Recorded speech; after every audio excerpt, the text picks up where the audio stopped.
நண்பர்களுக்கு வணக்கம். நம்ம வாழ்க்கையில் அடுத்தடுத்த கட்டத்துக்கு போக முடியாமல் இருக்கிறதுக்கு பல காரணங்கள் இருக்கும். குடும்ப சூழ்நிலை, இல்லை நமக்கு பொருளாதார சிக்கல், அப்புறம் ஏதாவது பிரச்சனைகள் இருக்கும். இல்லை நமக்கு பேக்ரவுண்ட் சப்போர்ட் யாரும் இல்லை. அந்த மாதிரி பல பிரச்சனைகள் இருக்கும். ஆனால் இதில் எல்லாத்தையும் விட நம்மளோட முதல் எதிரி நம்ம முன்னேறாமல் இருக்கிறதுக்கும், வாழ்க்கையில் அடுத்த ஸ்டெப்புக்கு போகாமல் இருக்கிறதுக்கு நம்மளோட முதல் எதிரி யாருன்னு கேட்டிங்க அப்படின்னா, நம்மளோட பயம். நம்ம ஏதாவது யோசிப்போம். அதுக்கு நெகட்டிவான ஒரு ஒரு பய உணர்வை கொண்டு வரும். வேணாம் இப்படி ஆகாது, இப்படி ஆயிரும், மைனஸ் ஆயிரும், தோத்துட்டோம்னா அப்படிங்கிற பயம்.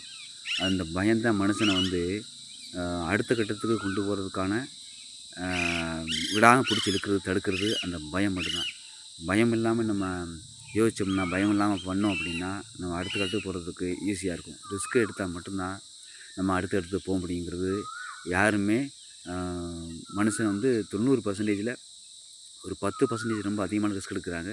அதில் தோல்வியும் இருக்குது, வெற்றியும் இருக்குது. ஆனால் ரிஸ்க் எடுக்கலை அப்படின்னா நம்ம தோல்வியை மட்டும்தான் பார்க்க முடியும், வெற்றியை பார்க்கவே முடியாது.